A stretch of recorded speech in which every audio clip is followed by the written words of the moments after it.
अस्सलाम वालेकुम viewers, I am Hina Mahjabeen. I hope you all will be fine. आज मैं आपके साथ शेयर करने वाली हूँ डिफरेंट सब्जेक्ट्स के वीयू के पास पेपर्स जो कि हैं डिफरेंट सब्जेक्ट्स की। आप लोगों की रिक्वेस्ट आई थी, उसी रिक्वेस्ट के अकॉर्डिंग मैं ये पास पेपर्स प्रोवाइड कर रही हूँ। इसके साथ साथ मैं आप लोगों को गाइडलाइंस भी प्रोवाइड करूँगी किस तरीके से आप लोग बेस्ट वे में इन पास पेपर्स को यूज़ कर सकते हैं अपने एग्ज़ाम की प्रिपरेशन के लिए, ठीक है, ताकि इंपॉर्टेंट टॉपिक भी आपके स्किप ना हो और टाइम भी वेस्ट ना हो।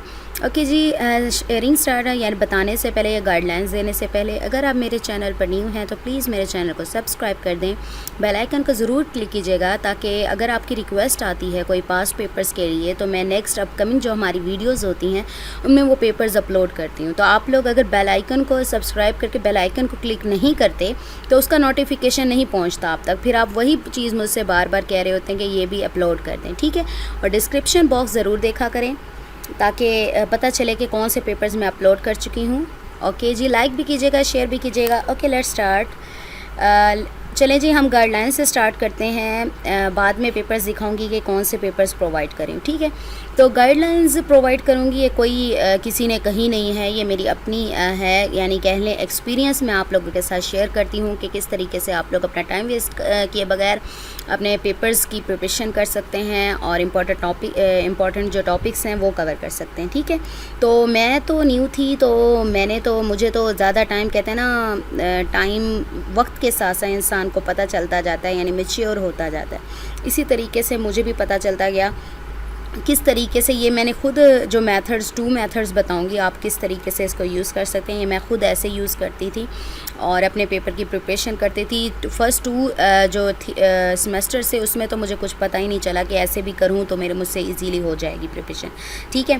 तो क्या करेंगे, अच्छा ये बताने गाइडलाइंस देने से पहले मैं आपको बता दूं, आप पास पेपर्स जब भी किसी भी क्लास के, किसी भी यूनिवर्सिटी के हों, जूनियर क्लासेस के हों, मैट्रिक लेवल, इंटर लेवल, कुछ भी हों, जब तक आप लोग अपनी बुक्स स्टडी नहीं करते या फिर हमारे तो ऑनलाइन है तो हमारे वीडियो लेक्चर्स होते हैं या वीडियो लेक्चर्स नहीं सुनते या हैंड जो आपको कंसल्ट किए जाते हैं, जो प्रोवाइड किए जाते हैं वो नहीं पढ़ते, कंसेप्ट नहीं लेते, तो ये जो पास पेपर्स है किसी भी क्लास में, ये पास पेपर किसी काम के नहीं होते। अगर आप चाहते हैं कि सही मानों में आप डिग्री लें, यानी आपको आता जाता भी हो, ये नहीं कि आपने डिग्री ले ली और आपको कुछ आता जाता भी नहीं है, ठीक है, इससे रिलेटेड कुछ नहीं पता, बस वही क्वेश्चंस पता है, वो भी रट्टा लगा हुआ है जो आपने याद किए थे पास पेपर से, अदरवाइज़ नहीं पता। आजकल यही कॉन्सेप्ट बना हुआ है ना, क्या करते हैं कि बुक्स पढ़ते नहीं हैं, लास्ट में क्या करते हैं पास पेपर्स, जूनियर क्लासेस में यही है कि फ़ाइनल टर्म जो आने वाली होती है तो 2-3 महीने पहले जो पास पेपर्स उठाकर शुरू हो जाते हैं। पूरा साल कुछ नहीं पढ़ा भाई, हम 2-3 महीनों में तैयारी कर लेंगे, ठीक है। वीयू का भी यही है, अगर आप लेक्चर वगैरह नहीं सुनेंगे, आप लोगों के कंसेप्ट नहीं होंगे, हो सकता है बहुत सारे लेक्चर्स ऐसे भी हों जिसमें थेरी टाइप हों। सपोज़ करें ऑर्गेनाइजेशन बिहेवियर में अपना बता रही हूँ कि थेरी सारी थेरी है, तो इसमें क्या है कि ज़रूरी नहीं है, जैसे मैथमेटिकल होते हैं तो उसके लेक्चर ज़रूर सुनने पड़ते हैं, अगर ना सुने तो आपको मैथ समझ नहीं आती। हाँ, थेरी का बता रही थी, थेरी के कुछ सब्जेक्ट्स ऐसे होते हैं कि कुछ लेक्चर सुनने के बाद आपको ऐसा फ़ील होता है कि मैं अगर इसके लेक्चर्स ना भी सुनूँ, सपोज़ करें मैंने 2-3 सुन लिए, 5-6 सुन लिए, उसके बाद कि हमारा प्रोफेसर है वो भी तकरीबन यही बता रहा होता है जो हमारे हैंड आउट्स में है, आपने फ़ील किया, रियलाइज़ किया ये, ठीक है। तो आप क्या कर सकते हैं, इसके लेक्चर ना सुने बेशक, लेकिन उसके जो हैंड आउट्स हैं वो ज़रूर स्टडी करें, उसका कॉन्सेप्ट लें। हाँ, अगर कुछ समझ नहीं आता आप उसका लेक्चर सुन लें जो आपको प्रोवाइडेड वीयू करती है, या फिर भी समझ नहीं आता हो, इंटरनेट है हमारा, गूगल मास्टर है, तो उस पर आप सर्च करें और वहाँ से स्टडी कर लें आप लोग, ठीक है। तो ये इस तरीके से आप लोग स्टडी कर सकते हैं। मेन पॉइंट क्या हो गया, अगर आप लोग इनमें से हैंड आउट्स या वीडियो लेक्चर्स वगैरह नहीं सुनते, पास पेपर्स आप लोगों के किसी काम के नहीं है। ओके, 2 मेथड्स बताऊंगी, 2 तरह से गाइडलाइंस आप लोग इन पेपर्स को बेस्ट वे में यूज़ कर सकते हैं। फर्स्ट वे जो है हमारा वो क्या होगा, आप क्या करेंगे, आपने सपोज़ करें आपने बुक्स को हाथ भी नहीं लगाया, आपने पढ़ाई स्टार्ट भी नहीं की, लेक्चर्स भी नहीं सुने, कुछ नहीं पता आपके पास में अच्छा ये भी बताऊंगी, कुछ लोग प्रिंटेड फॉर्म में हैंड आउट्स लेते हैं, यानी हार्ड कॉपी लेते हैं, और कुछ लोग सॉफ्ट कॉपी में यूज़ करते हैं। सपोज़ करें जैसे मैं पीसी पर बैठी हूँ, कोई भी हैंड आउट्स ओपन करके मैं पढ़ना स्टार्ट कर दूँ, ये सॉफ्ट कॉपी होगी हमारी, ऐसे स्टडी कर लेते हैं। कुछ हार्ड कॉपी में यानी प्रिंटेड फॉर्म में अपने हैंड आउट्स प्रिंट करवाते हैं, फिर उस पर स्टडी करते हैं, ठीक है। तो जो हार्ड कॉपी में है पहले मैं उनका बता रही हूँ, फिर साथ साथ जैसे आगे स्टेप बाय स्टेप चलते जाएंगे, प्रोसीड करेंगे, तो उसके साथ मैं आपको सॉफ्ट कॉपी का भी बता दूंगी किस तरीके से आप उस पर नोट्स बना सकते हैं या फिर अपना जो भी है स्टडी कर सकते हैं। ठीक है, चलिए जी, फर्स्ट मेथड है, आपने अभी स्टडी स्टार्ट नहीं की तो आप क्या करेंगे, अपने पास पेपर्स ओपन करें और अपने हैंड आउट्स हैं हार्ड कॉपी में वो लेकर बैठ जाएं आप। उस पर क्वेश्चन जो राइट किए हुए हैं, चाहे सॉल्व पेपर्स हैं, पास्ट पेपर्स हैं या अनसॉल्व्ड हैं, तो आपने क्या करना है, वहाँ से क्वेश्चन देखने और अपने हैंड आउट्स पर मार्क करना है। मार्क करने के साथ साथ जहाँ पर उसका आंसर है, मार्क करने के साथ साथ आपने ऊपर क्वेश्चन भी राइट करना है, ताकि जब भी आप पैराग्राफ देखें या लेक्चर देखें तो आपको पता हो कि इस लेक्चर में से या इस पैराग्राफ या पेज में से किस तरह से क्वेश्चंस आ सकते हैं। अब इसका फ़ायदा क्या होगा? इसका फ़ायदा ये होगा कि आप लोगों के जो इम्पोर्टेंट टॉपिक्स हैं, ज़्यादा से ज़्यादा, ज़रूरी नहीं कि पूरे, क्योंकि हमारी पूरी बुक ही तकरीबन इम्पोर्टेंट होती है, कि ज़्यादा से ज़्यादा मोस्टली जो हमारे टॉपिक हैं, मेन टॉपिक्स हैं या इम्पोर्टेंट टॉपिक्स हैं, वो कवर हो जाएंगे।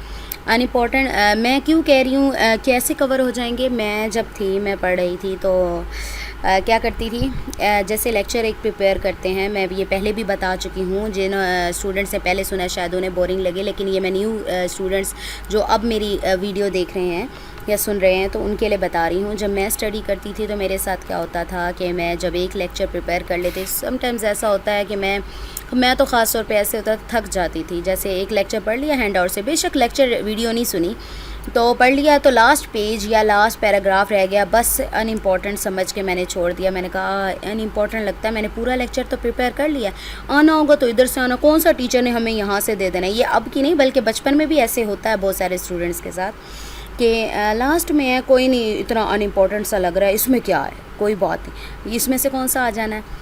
तो क्या होता था, जब पेपर में जाते हैं ना तो फिर पता चलता है जी वो जो अनइम्पॉर्टेंट समझ के पूरा पढ़ने के बाद जो छोटा सा टॉपिक छोड़ा था उसमें से आपके पेपर में क्वेश्चन आ गया। तो जब क्वेश्चन आया तो फिर तो होश उड़ गए, पता भी नहीं है भाई, हो मैंने कर लेना था, अगर मैं कर लेती तो मैं पछताती ना ऐसे बैठकर। तो यही चीज़ से बचने के लिए ये मैं अपना एक्सपीरियंस शेयर कर रही थी, पर्सनल एक्सपीरियंस। आप लोग इसी चीज़ से बच सकते हैं। अब आपने इम्पोर्टेंट टॉपिक इसको आपको कैसे याद रहेगा कि मैंने जब क्वेश्चन मार्क किया है किसी भी पैराग्राफ पर या किसी पेज पर या किसी लेक्चर में, तो आपको पता होगा ये क्वेश्चन या ये पेज या ये पैराग्राफ मोस्ट इम्पॉर्टेंट है, मैंने इसे ज़रूर पढ़ना, इसे स्किप नहीं करना मैंने। ठीक है, स्किप नहीं करना। क्वेश्चंस भी हैं, ज़रूरी नहीं है कि जो आप क्वेश्चंस मार्क करेंगे वही आ जाएंगे, उसी तरह से आ जाए। ये आप लोग इस तरीके से, ये आप लोगों पर डिपेंड करता है, आप इस तरीके से उसे प्रिपेयर करें कि अगर इस पैराग्राफ या लेक्चर वगैरह में से जो भी क्वेश्चन पूछा जाए आपको उस क्वेश्चन का आंसर आता हो। ठीक है, हमारे टीचर्स की आदत होती है ना, वो थोड़ा सा कंफ्यूज, मैं खुद टीचिंग करती हूँ तो मेरी भी कोशिश होती है कि ना समटाइम्स क्या करती हूँ कि जानबूझ के ऐसे क्वेश्चन राइट कर दे, हालांकि वही होता है जो बच्चे ने टेस्ट प्रिपेयर किया होता है। ये करती हूँ कि थोड़ा सा चेंज कर देती हूँ ताकि देखने के लिए अगर किसी और तरह से भी क्वेश्चन आ जाए, क्या स्टूडेंट को आता है, वो कंसेप्ट उसका क्लियर है या नहीं है। ठीक है। तो हमारे टीचर्स भी ऐसे करते हैं क्योंकि टीचर्स के तकरीबन व्यूज़ मिलते जुलते होते हैं। तो अगर वो किसी तरह से भी दे दें, ये आप लोगों पर डिपेंड करता है आपने वो टॉपिक, लेक्चर या फिर पैराग्राफ किस तरीके से प्रिपेयर किया है। अनइम्पॉर्टेंट समझ के कुछ छूटेगा नहीं। मैंने कहा ज़रूरी नहीं है कि पूरे के पूरे इंपॉर्टेंट टॉपिक उन्हीं क्वेश्चन में आ जाएँ, क्योंकि समटाइम्स ऐसा होता है कि कुछ जो सब्जेक्ट्स हैं ना उसके पास पेपर्स ना ज़्यादा अवेलेबल नहीं होते, कि स्टूडेंट्स ने ज़्यादा शेयर ही नहीं किए।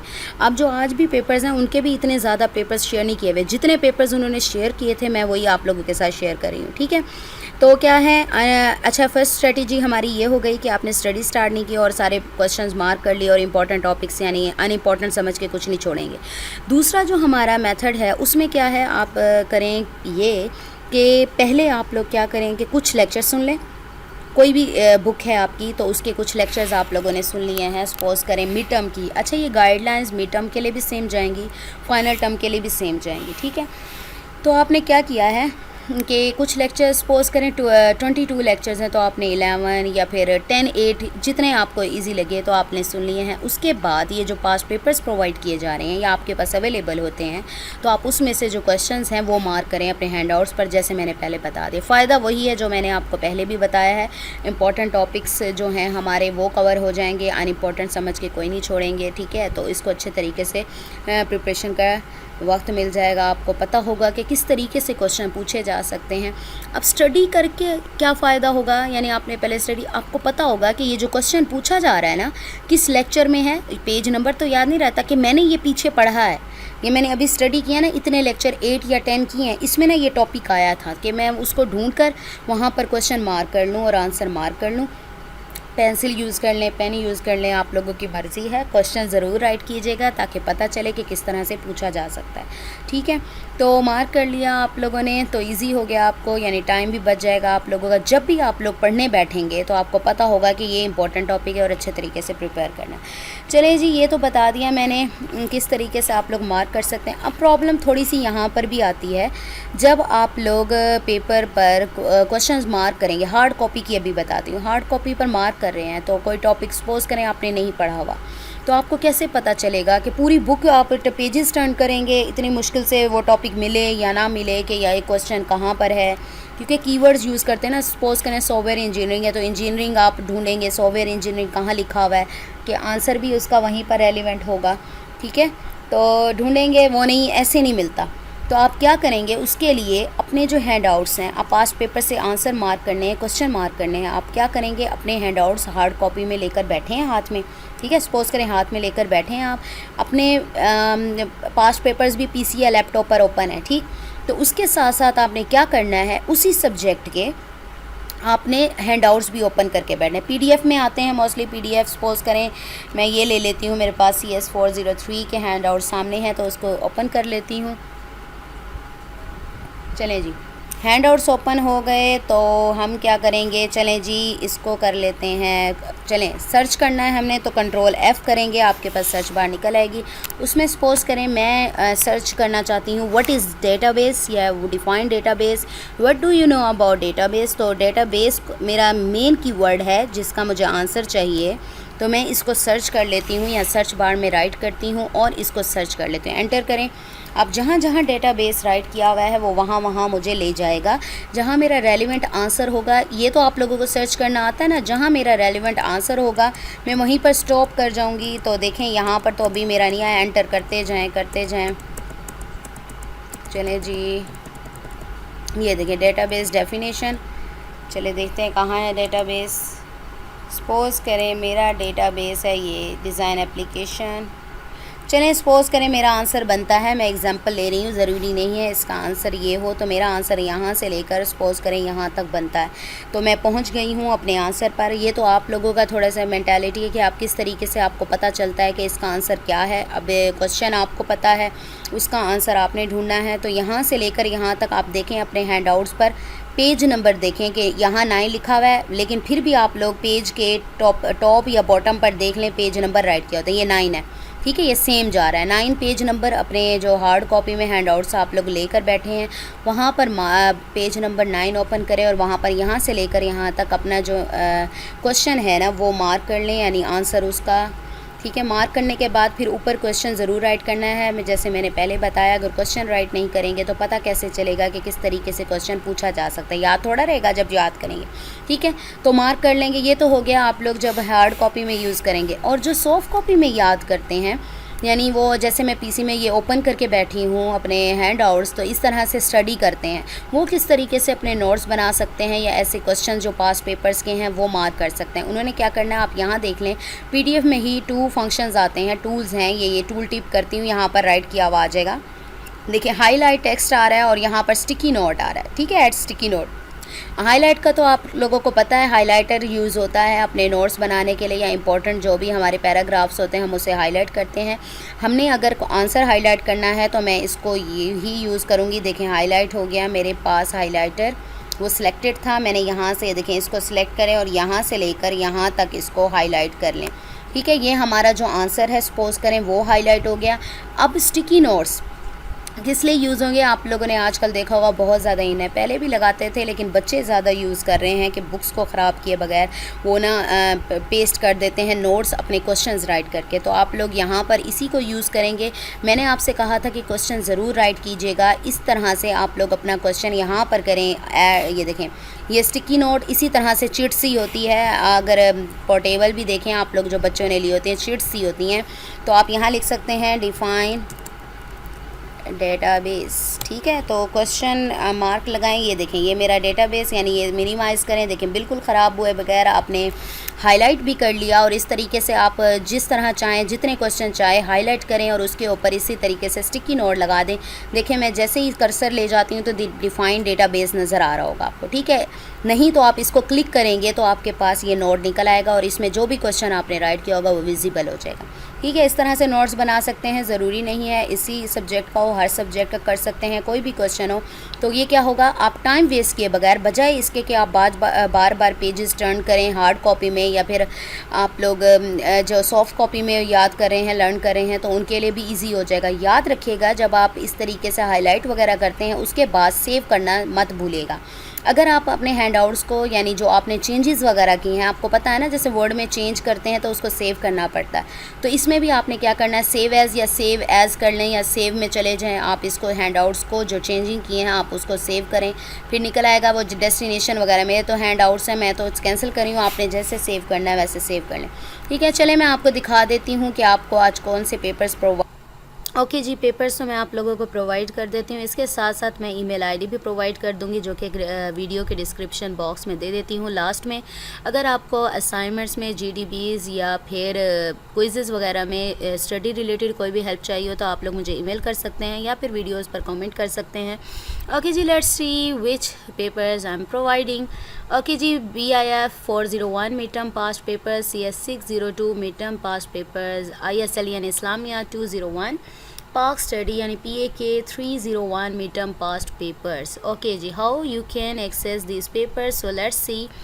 ओके जी, आपने क्या करना है, वीडियो ओपन करेंगे, लिंक ओपन करेंगे आप लोग तो आपको इस तरह से वीडियो शो होगी। अच्छा जी, मैं उन लोगों के लिए बता रही हूँ, ये एरिया होता है किसी भी वीडियो का डिस्क्रिप्शन बॉक्स। बहुत सारे लोगों को नहीं भी पता होगा जो न्यू कमर्स हैं, वीडियो के डिस्क्रिप्शन बॉक्स में उस वीडियो के बारे में इंफॉर्मेशन होती है। तो आप क्या कर सकते हैं, शो मोर के बटन को क्लिक करें आप लोग, वहाँ पर ये देखें लिंक्स गिवन है। ये मैं आपको फाइनल टर्म पेपर्स की वीडियो का डिस्क्रिप्शन बॉक्स दिखा रही हूँ, लेकिन मैं तो आप लोगों को मिड टर्म प्रोवाइड करूँगी तो वो तो अभी अपलोड नहीं की, तो मैं आप लोगों को ब्रैकेट में पेपर्स भी प्रोवाइड कर दूंगी कि आप लोग देख सकते हैं कि कौन सी वीडियो में कौन से पेपर्स प्रोवाइडेड हैं, ठीक है। इसी तरह से लास्ट में ईमेल आईडी भी गिवन है तो आप लोग इसको यूज़ करके ईमेल कर सकते हैं। ओके जी, आपने क्या करना है, कोई भी ड्राइव लिंक ले लें आप लोग, जो पेपर्स आप लोगों को चाहिए, क्लिक दिस लिंक। ओके जी, जीमेल अकाउंट जो भी आपका अकाउंट है उसमें ऑलरेडी लॉगिन होना ज़रूरी है क्योंकि गूगल ड्राइव तभी खुलती है। ओके जी, अगर आप चाहते हैं कि सारे पेपर्स ऑल टुगेदर इकट्ठे आप डाउनलोड कर लें तो आपने क्या करना है, ड्राइव लिंक के साथ ये एरो वाला डाउन एरो नज़र आ रहा है, इसे क्लिक करें आप लोग तो डाउनलोड का मेन्यू नज़र आएगा, आपने उसको क्लिक करना है तो डाउनलोडिंग स्टार्ट हो जाएगी। But I don't need it because already मेरे पास मेरे लैपटॉप ड्राइव्स में भी है, फ़ोल्डर्स में और यहाँ पर गूगल ड्राइव में भी हैं, तो मुझे नहीं चाहिए। नेक्स्ट जो स्टेप होगा वो डेस्टिनेशन मांगेगा आपसे कि आप कहाँ पर इन्हें डाउनलोड करना चाहते हैं तो वो प्रोवाइड करेंगे। इसके अलावा अगर आप चाहते हैं कि इंडिविजुअल पेपर यानी कोई एक पेपर आप लोग डाउनलोड कर लें तो आप उसी पेपर पर राइट क्लिक करेंगे और डाउनलोड का बटन क्लिक मेन्यू क्लिक करेंगे तो डाउनलोडिंग स्टार्ट हो जाएगी। But I don't need it. Okay जी, आई होप आप लोगों की हेल्प हो गई होगी। याद रखिएगा जब तक आप लोग अपने हैंडआउट से लेक्चर से जो कंसेप्ट्स हैं अपने कोर्सेज़ के वो क्लियर नहीं करते तो आपकी डिग्री या पास पेपर्स भी किसी काम के नहीं हैं। मुझे अपनी दुआ में याद रखिएगा, अपना ख्याल रखिएगा। टेक केयर, अल्लाह हाफिज़।